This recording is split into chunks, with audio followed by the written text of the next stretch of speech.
Shri Caitanya Jaya Nityananda Jaya Leta Chandra Jaya Gaura Bhakta-vrinda.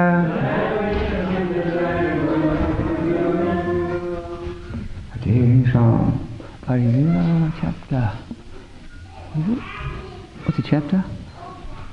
8. 749. Okay.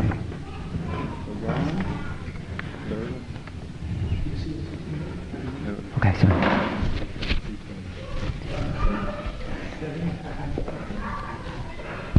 Iti Madhye Chandrasekhara Mishratapana Tukihana Prabhu Hayakaila Nivedana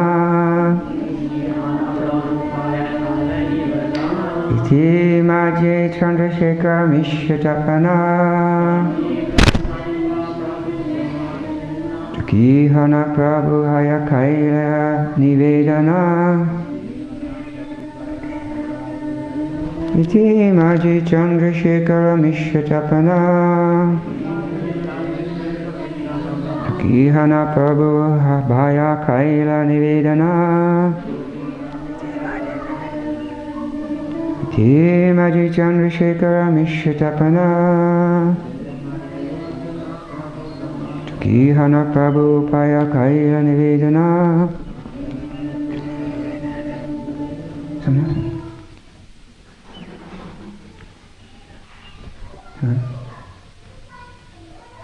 Yeah.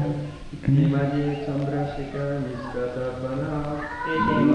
Chandrasekhara Mishratapana Tatiyana Prabhu Bhaya Kaila Nivedana Tukihana Prabhu Bhaya Kaila Nivedana Tateka Suniva Prabhu Tomara Nindana Tateka Suniva Prabhu Tomara Nindana Napari Saite Eva Sadiva Devana Napari Saite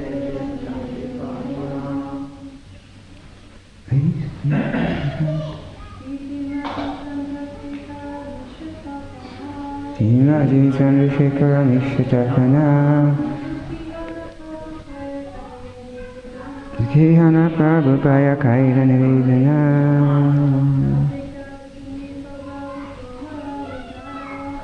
Chandrasekhara Mishratapana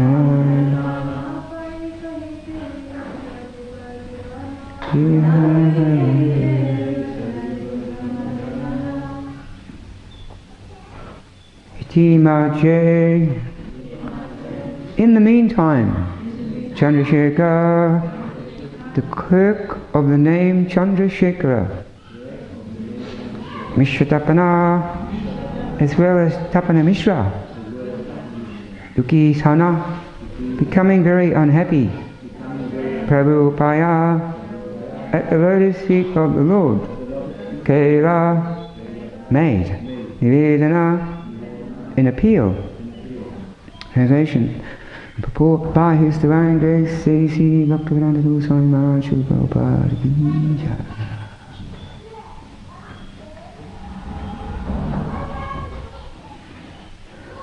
While Lord Caitanya Mahaprabhu was instructing Sanat Goswami, both Chandrasekhara and Tapana Mishra became very unhappy. Therefore they submitted an appeal unto the lotus feet of the Lord.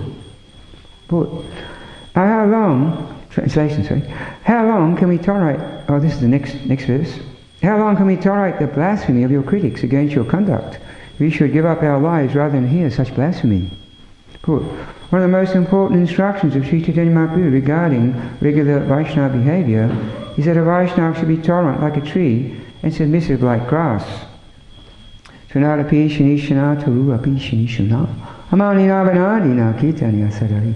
One should chant the holy name of the Lord in a humble state of mind, thinking oneself lower than the straw on the street. One should be more tolerant than a tree to avoid all sense of false prestige and be ready to offer all respects to others. In such a state of mind, one can chant the holy name of the Lord constantly. Nevertheless, the author of these instructions, Lord Chaitanya Mahaprabhu, did not tolerate the misbehavior of Jagai and Madai. When they harmed Lord Nityananda Prabhu, he immediately became angry and wanted to kill them. And it was only by the mercy of Lord Nityananda that they were saved.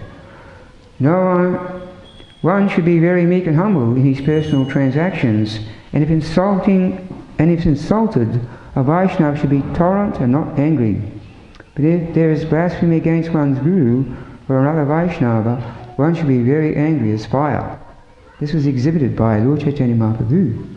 One should not tolerate blasphemy against a Vaishnava, but should immediately take one of these three actions. If someone blasphemes a Vaishnava, one should stop him with arguments and higher reason. If one is not expert enough to do this, one should give up his life on the spot. If he cannot do this, he must go away. While Lord Caitanya Mahaprabhu was in Benares, or Kashi, the Mayavadi sannyasis blasphemed him in many ways, because although he was a sannyasi, he was indulging in chanting and dancing. Tapana Mishra and Chandrasekhar heard this criticism, and it was intolerable for them, because they were great devotees of Lord Chaitanya.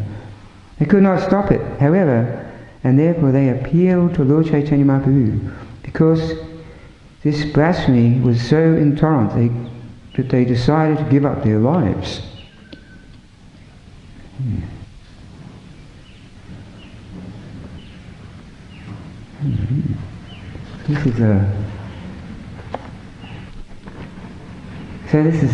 This whole episode of Lord Chaitanya meeting the sannyasis, the Mayavadis of Benares, and we see eventually the whole story evolves where Lord Chaitanya Mahaprabhu, they're asking him, why are you chanting and dancing like a sentimental fanatic?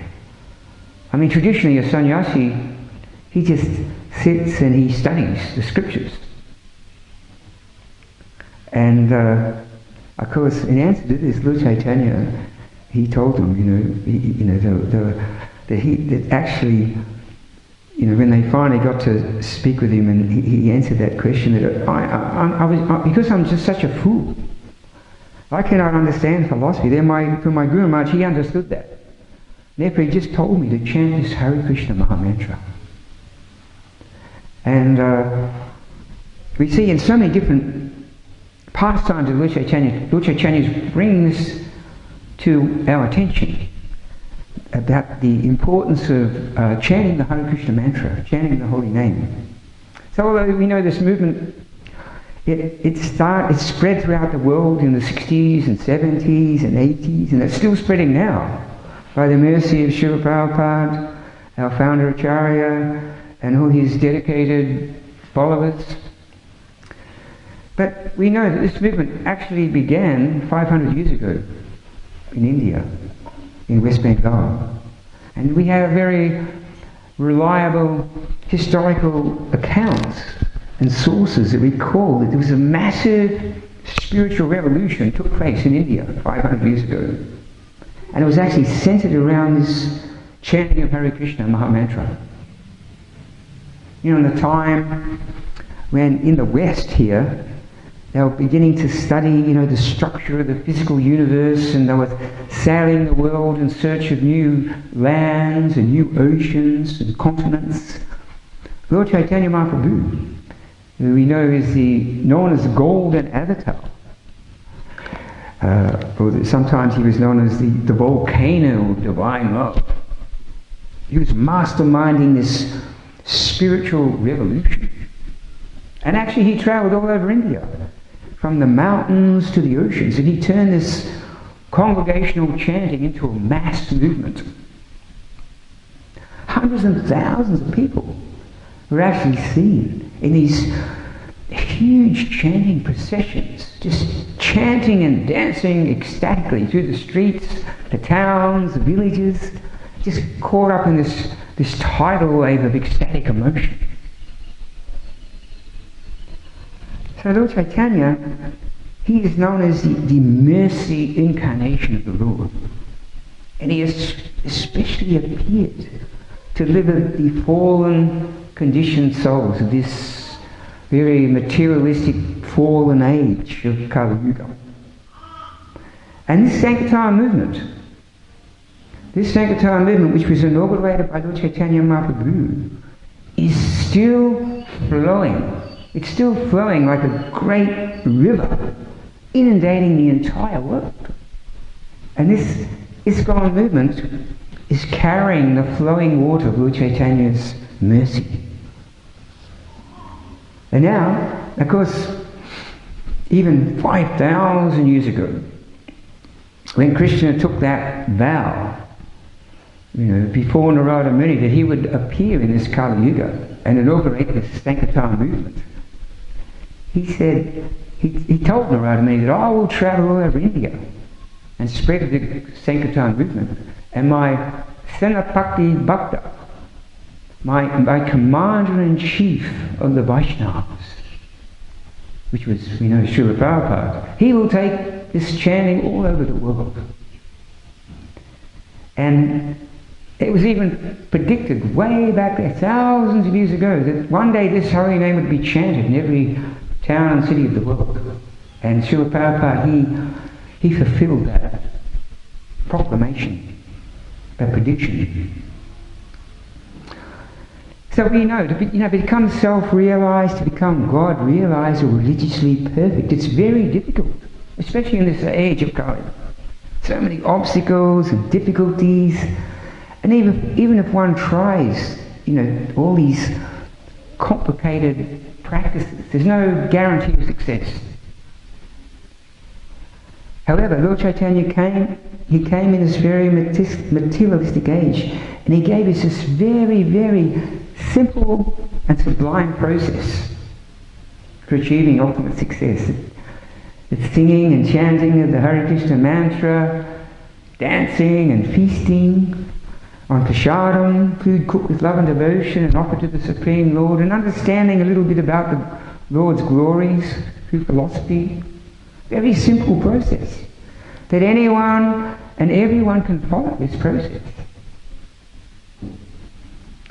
So although Lord Chaitanya, he played this role of a teacher, of a pure devotee of the Lord, we always have to remember that Lord Chaitanya, he's not a mere human being like us. He's a supreme personality of God. He is actually Krishna himself. He actually came in the guise of a pure devotee to teach us how to practice spiritual life. This is why sometimes he's known as the Chana avatar, the hidden incarnation of the Lord. So the Vedic scriptures and the spiritual authorities have clearly established. Now, there's so many people in the world, especially in India, who claim to be avatars. But their appearances have to be verified in scripture. And in the scriptures we see they're going to appear at a certain time. They're going to appear in a certain family.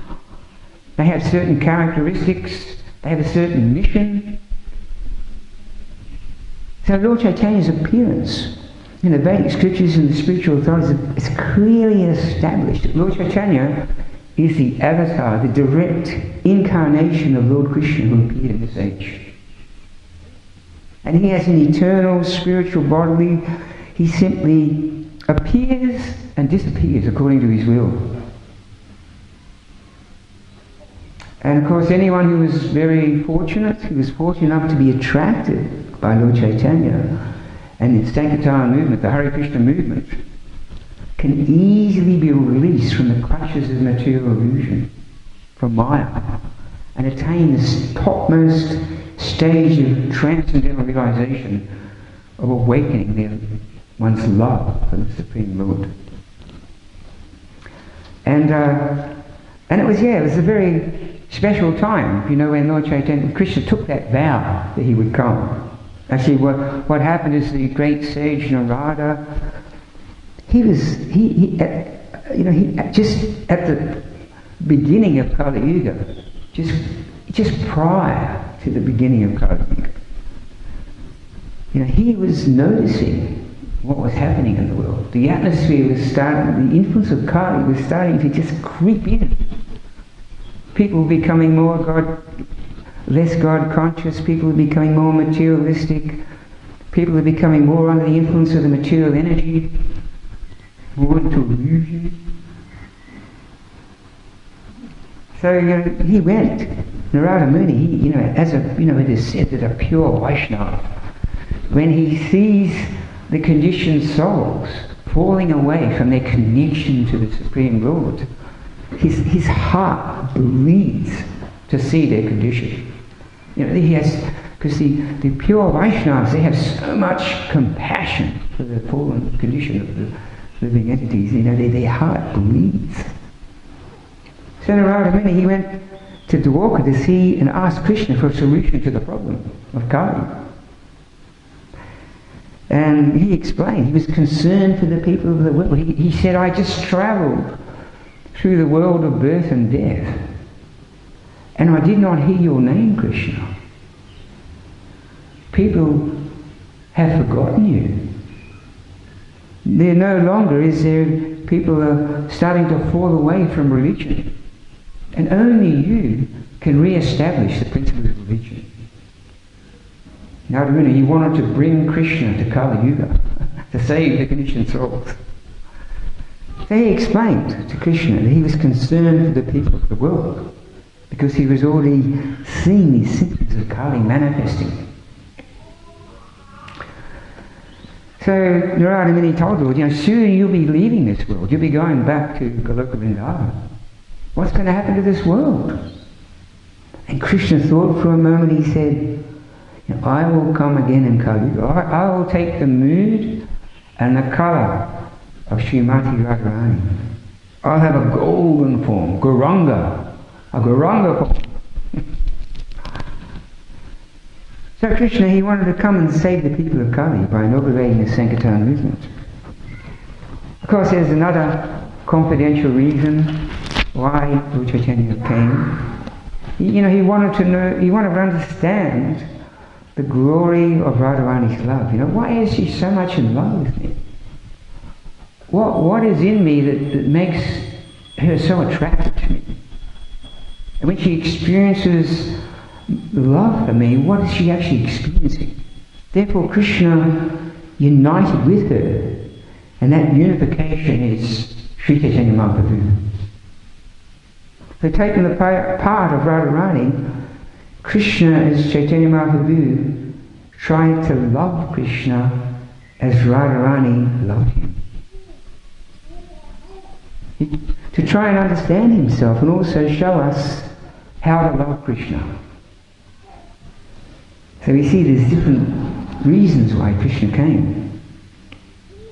And then of course Krishna, he told Narada, I want you to travel around the universe and tell all the demigods, tell everyone to come, to incarnate in Bengal.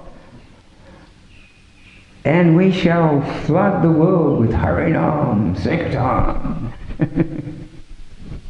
So Narada, he went all around the universe, different places around the universe. And he invited so many different personalities to come and join the Chaitanya Sankirtan movement.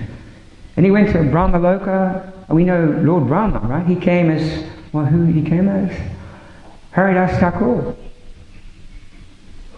So many people came. Narada Muni went to Goloka Vrindavan. And there in Svetadweep, he saw Lord Chaitanya. Lord Chaitanya doesn't just manifest a form here, occasionally, but he has an eternal form in the spiritual world. Lord Chaitanya is eternally existing. So Lord Chaitanya was there in Svetadweep in the Goloka Vrindavan, and Narada Muni came to personally see him. And he was being bathed by the queens of Dwarka and the gopis of Vrindavan. And Narada asked Chaitanya, he asked him personally, please come and save the people of Kali. So Lord Chaitanya, he just smiled. And then he turned and he told all the gopis and ranis there, I'm going to the four-headed Brahma's universe to spread love of God. Who wants to come with me? And everyone wanted to come. Radharani came as Garuda Pandit, Satyabhama came as Jagadananda Pandit, Narada Muni came as Srivas, so many personalities came. Some came from the spiritual world, some came from the heavenly planets, some came here, joined here on earth, but they all appeared there at the time of Lord Chaitanya's pastimes, of spreading the Sankirtan movement to assist him. And Lord Chaitanya asked Narada Muni, go and ask Balaram, ask Balaram to come and join his Sankirtan movement. So when Balaram heard that, he said, yes, I will come, I'll appear in Ekachakra, and I'll appear with all the cowherd boys.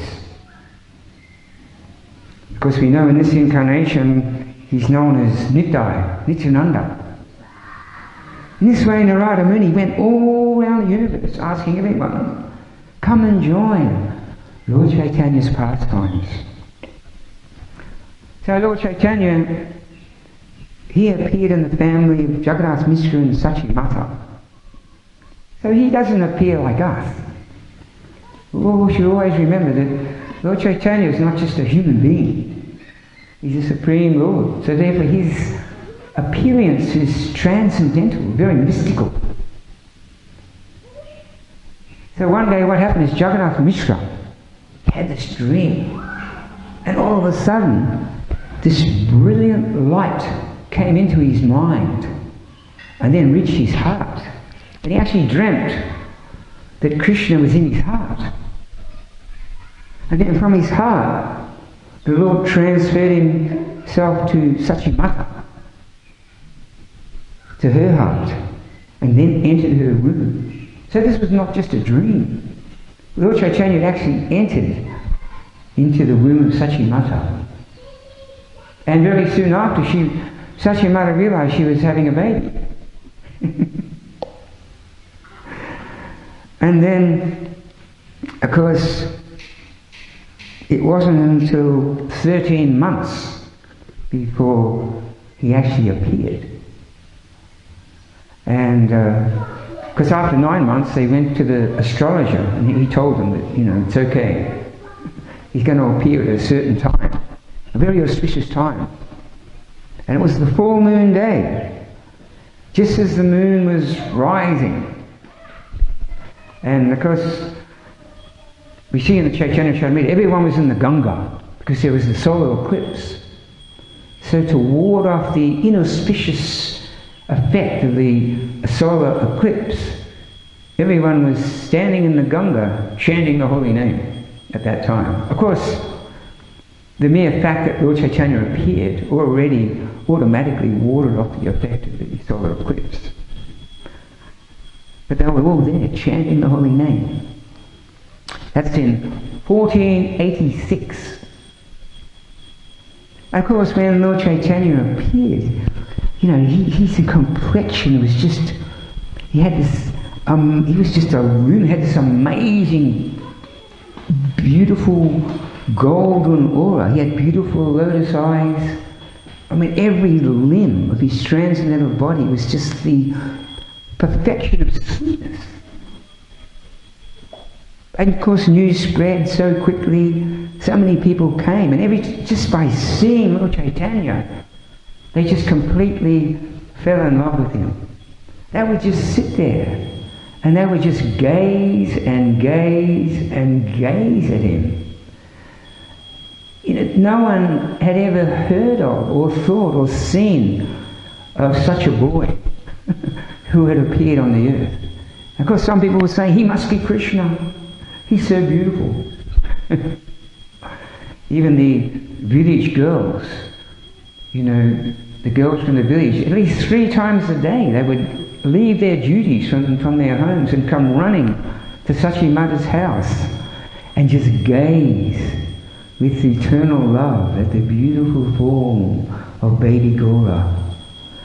And just, even it said, that every feature of his transcendental form was like a tidal wave of luscious splendor that just inundated the senses of his devotees and just drench their hearts with unlimited satisfaction. Even the demigods from the heavenly planets came in disguise to have the darshan of Lord Caitanya in his baby form. And of course all the Vaishnavas, they were rejoicing, they were rejoicing. And the Veda Acharya, he came there, he was praying for the Lord to come. He went there, get the Lord's darshan. Of course, when Lord Caitanya was born, because he was born under a neem tree, Mother Sachi named him Nimai. Later he became a famous Nimai Pandit. And of course he had beautiful golden complexion. The neighbouring ladies called him Garuda Hare. And his father and friends said because every limb of his transcendental body is so beautiful, is so attractive, and it's just melting our hearts with love. We call him Gauranga, one who has golden limbs. So from his early childhood, Lord Caitanya, he revealed to the world his mission. When he was only just a small boy, just a baby, he would just cry and cry and cry and cry. He wouldn't stop crying. And because everyone just loved him so much, there was nothing more painful for them to see him unhappy. And they tried everything to try and make him stop crying. No one could understand why he was crying. They even took him to the doctor so he could find out what's wrong. Then one day, what happened is the ladies, they started chanting the holy name of the Lord in the kirtan. And immediately he stopped crying. And he started laughing. He started clapping his little hands. And they said, oh, this is the secret. When we do Harinam, you stop crying. So in Lord Chaitanya's house, there was constant kirtan going whenever he was awake. Even if they tried to stop, he'd start crying again. So they realized, we've got to just keep chanting. When he began his schooling, actually, it's a funny story. Actually, the astrologer, he told Lord Chaitanya's father that his older son, Vishvarupa, would take sannyas. So the father, he thought, oh no, maybe Lord Caitanya and little Nimai is going to take sannyas as well. And they were so much in love with little baby Gaura. They thought, to stop this, we won't let him get educated. He can just stay home and be an uneducated child. So they tried to just keep him at home. So they thought, he'll just stay at home for the rest of his life and we'll have him there. But little Nimai, he wasn't happy. He wanted to go to school with all the other kids. And therefore he became really rebellious and naughty. Just like there's one time he was standing in the garbage pit. And his mother came there and said, what are you doing here? You're a Brahmin boy. You're supposed to be Suchi. This is an unclean place. This is the rubbish tip. He said, what do I know? What do I know about Suchi and Ruchi? What do I know? Well, I'm just an uneducated child because you won't send me to school. So in so many ways he was trying to get him to send him to school, and after a while his mother said, okay, you can go to school. We can't stop him if he wants to go. So in the first 2 days at school, he learned all the Sanskrit alphabet. Then he was a PhD. Of course, Lord Caitanya, he's the Supreme Personality of Godhead. He doesn't have to go to school. But he's just showing us the importance of education, that one has to learn Of course, in those days they were learning Sanskrit and studying the scriptures. So, we have to get a balance between the material and spiritual education. By the age of 11, he was like a professor. And at the age of 14, he became a professor of his own school. And he had 1,000 students.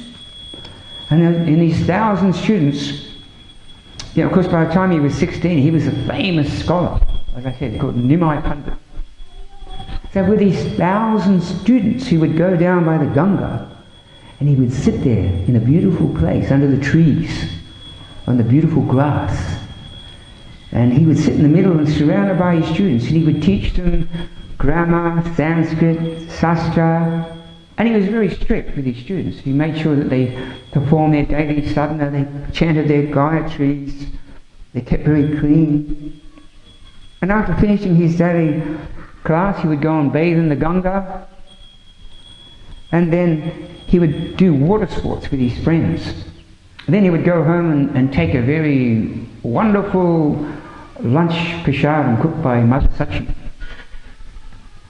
And then he would walk around the town of Navadvip, which was the centre. And Navadvip in those days, 500 years ago, was like a very famous place.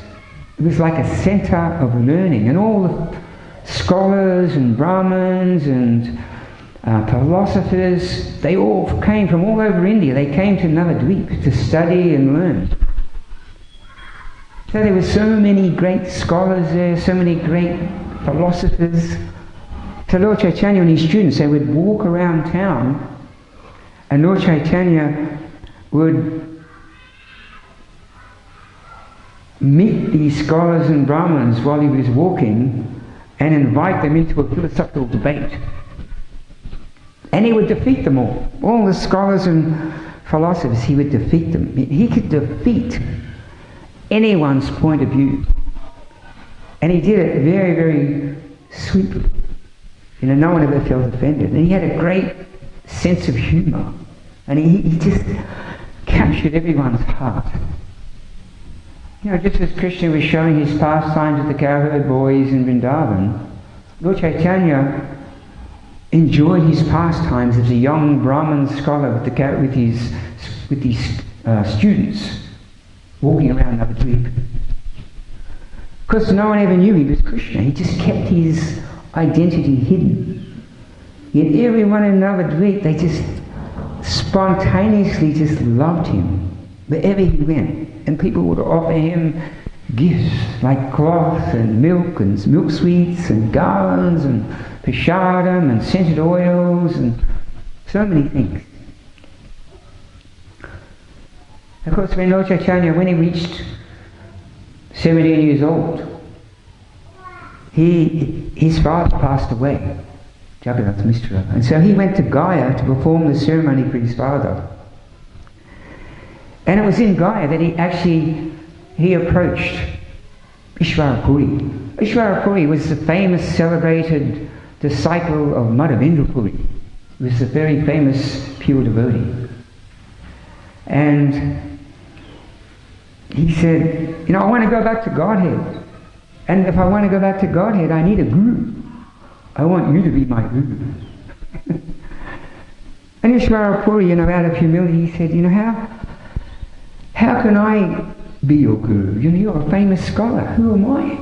How can I be your guru of you, But Lord Chaitanya was very insistent. He started crying. And, after a while, Ishvarapuri gave him initiation. And then, after the initiation, at that time, a mysterious voice came from the heaven and said, you should give him the name Sri Krishna Caitanya Mahaprabhu. This voice came down. So it became, Ishvarapuri said, your name is Sri Krishna Caitanya Mahaprabhu. Actually, no. That was later. That's when he took sannyas. Sorry. Anyhow, he gave him, he whispered the Maha Mantra into Lord Chaitanya's ear. And when Lord Caitanya heard that Maha Mantra, he just went into just complete ecstasy. You know, his voice, tears were flowing from his eyes. He was rolling on the ground. He was jumping up and down. He went to the nearby temple and started dancing and chanting. And then he came back, you know, to the Guru. And with tears in his eyes, he said, I want to thank you so much from the core of my heart. You have, from this day on, my materialistic life has fleed. And my heart now is full of love for Krishna. So, you know, Lord Caitanya, he doesn't need a spiritual master, but he's showing us the importance that everyone has to accept a spiritual. This is a Vedic system. And also Krishna accepted a spiritual master. So when Lord Caitanya returned to Navadvip, you know, he was just like, he was different. He wasn't the same sober scholar. Everyone was amazed to see this, you know, sober, serious scholar, Brahmin scholar, was now crying, Krishna, Krishna, Krishna, laughing madly, falling on the ground. There's tears just streaming from his eyes. What's happened to him? So realizing their confusion, Lord Caitanya, first of all, he called a meeting with all the devotees.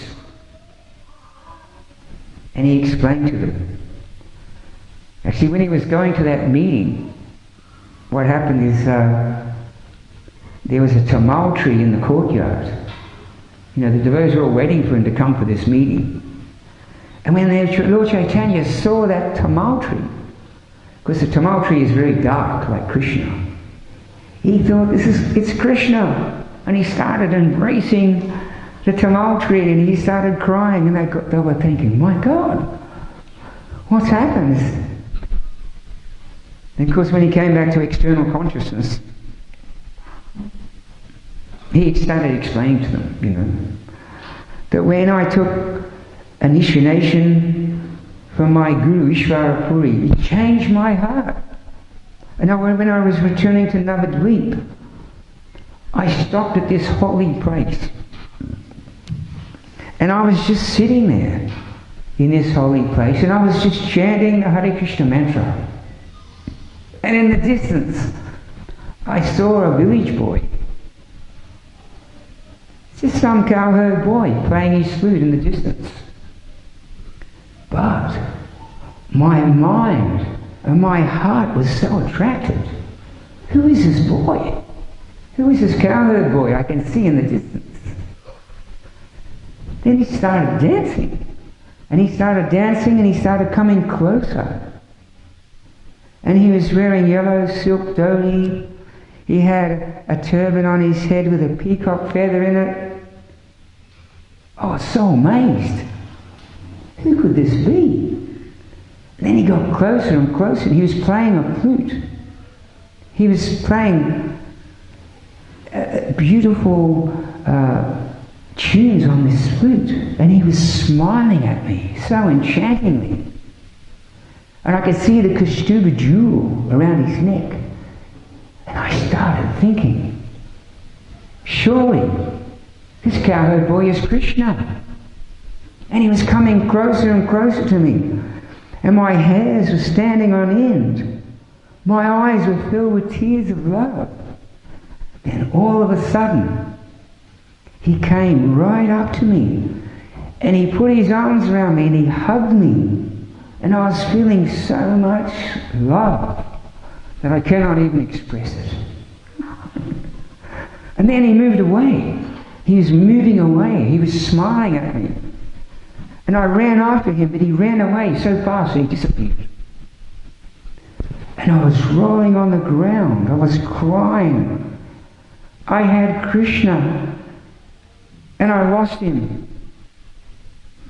Now I'm feeling so much separation. I miss him so much. I can only think of him. I just think of him all day, all night. I'm just thinking of Krishna.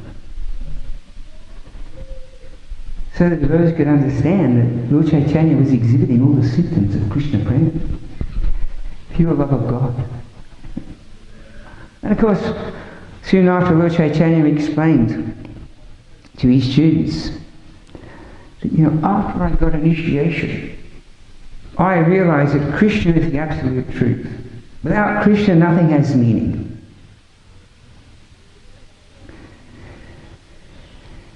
And then he started explaining about devotional service, about Harinam Sankirtan. Then the top student, he stood up. He said, you always taught us to become the best logician, to become the best pundit, to win debates and arguments, and to study grammar. But you never taught us about these things, about devotional service and chanting Hare Krishna. So you can't expect us to be surprised when you start teaching. Because when he came back from Gaya after getting initiated, he started, everything he taught was now connected to Krishna. So they were thinking, what's happened? What's happened to Lord Caitanya? Why is he teaching his different teachings? And they asked his Lord Chaitanya's his Sanskrit teacher, Gangadas, to go and speak. They say Lord Chaitanya has lost his Brahminical edge. He's no longer going out there defeating people in philosophical debates. Something's happened to him. And so he was explaining to his students, this is, when I teach you, when I got all this realization from my spiritual master, now I realize that Krishna and devotional service is the ultimate absolute truth. And therefore, my school is the best, and I always teach you the best. But if I didn't teach you about Krishna, then I'd be cheating you. So the head student, he stood up and he said, you never taught us about these, when you tell us that Krishna is the absolute, is the Supreme Lord, and devotional service to Krishna is the supreme goal of life. And, we never heard these things, therefore you can't expect it. We're not surprised that you're teaching us these things. But we don't want to go anywhere else. We want to learn under you. We want to learn the science of devotional service and Harinam Sankirtan. So Lord Caitanya, he stayed there for a while. He was preaching to his students, teaching them about the science of bhakti. But after some time, what happened, it happened one day, at dawn, after performing his morning duties, he decided, now I will take sannyas. So he left his young and beautiful wife and his loving mother, and he travelled to Katwa, and he accepted sannyas from Keshava Bharati. And then received the name, that's the time, he got that voice from the heavens, said, give him the name Sri Krishna Chaitanya. So Keshava Bharati, he said, so be it, your name is Sri Krishna Chaitanya Mahaprabhu. Then he began his Sankirtan movement.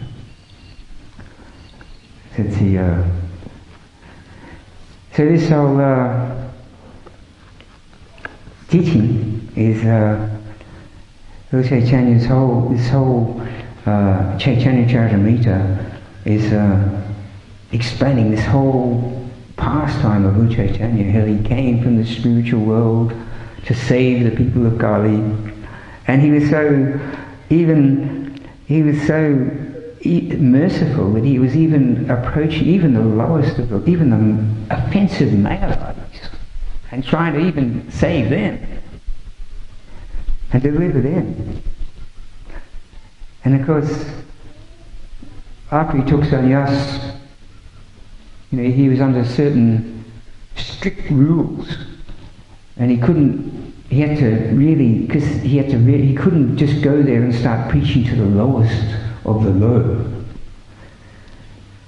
you know, because otherwise he'd get criticism from the people in the higher levels of society, the Brahmins, who he was trying to influence by taking sannyas. And therefore he instructed Nityananda. He said, Nityananda, you get married, and I want you to go out and preach to the lowest of the low. So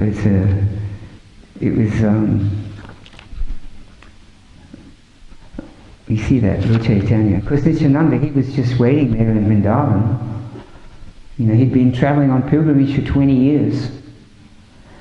And he waited there in Vrindavan for Lord Caitanya to manifest his Sankirtan pastimes. And he immediately came to Navadvip. And he joined Lord Caitanya Mahaprabhu. And he spread the Sankirtan movement of Lord Caitanya. And of course, in this verse it's talking about, I didn't read the verse so much. I mean, Maharaj is giving a talk today to the Japanese devotees on Skype in Japan. So he didn't come today. But yeah, Lord Chaitanya is telling us that we should chant the holy name in a humble state of mind, thinking oneself low and straw in the street. One should be more drunk than a tree, devoid of all sense of false prestige, and one should be ready to offer all respects to others. Actually, this mood, actually you read about the devotees in Goloka Vrindavan and the devotees in Chaitanya Leela, and you realize that this mood of being more humble than the grass, more triumphant, devoid of all sense, this is the mood of the actual pure devotees. Actually, this is the condition of a pure soul. And so, I mean, the idea is, and it is also said, that developing this mentality of humility and tolerance and respect is so important, not just even to remain in the association of Vaishnavas. You have to develop that mood. And even in your dealings with the world outside, you have to develop this mood. Even in your relationships, with family relationships, husband and wife, and amongst friends, we have to develop this mood of humility, tolerance, respect. Otherwise, nothing. And of course, and you read about the Harinam Chintamani and all the different books written about chanting. And it's like to really get that special mercy, to attract the mercy of Krishna, you know, because ultimately we cannot possibly achieve perfection in our spiritual life without Krishna's mercy. So to attract that mercy when we're chanting, we have to be chanting in that really humble state of mind, to painfully see our shortcomings. It's all part of making spiritual advancement, is to really and honestly and very frankly be able to just take a really good look at yourself. Look at yourself in the mirror and really see what you need to do to improve, what's there. You know, it may be pride, it may be envy, it may be just laziness in performing a sadhana, it may be even horrible, we may even have developed Kali Yuga, horrendous Kali Yuga qualities within us, like pride and arrogance and capriciousness, hypocrisy. So many things may be there. We have to really take a good look at ourselves and really see what's there. And this is an important step of trying to improve ourselves in our spiritual practices. And when you really see your shortcomings, then you realize that you really need Krishna's mercy to overcome these shortcomings. And therefore in your mood, when you're chanting around, you're chanting in that mood. My dear Lord, actually I'm so fallen, I'm so... please just accept me. Accept me. Please bless me with the holy name. Please, you're calling out to the holy name, you're calling out to Krishna. Please accept me. Please bless me with your presence. Please help me overcome my difficulties. Please let me serve you. Please let me love you. Like that. So it's just kind of a mood in the chanting. So I'll just finish it. So I think the breakfast today is actually at 9:20. So I think we're having a narcotic breakfast this morning, and then I think at 9:20 we're going to break the fast with some grains. 9:26. Yeah? Does anyone have any questions I'd like to ask? Any questions out there? Yeah. Jai Shri Caitanya Mahaprabhu ki, Shri Prabhupada ki. Garuda Guru ki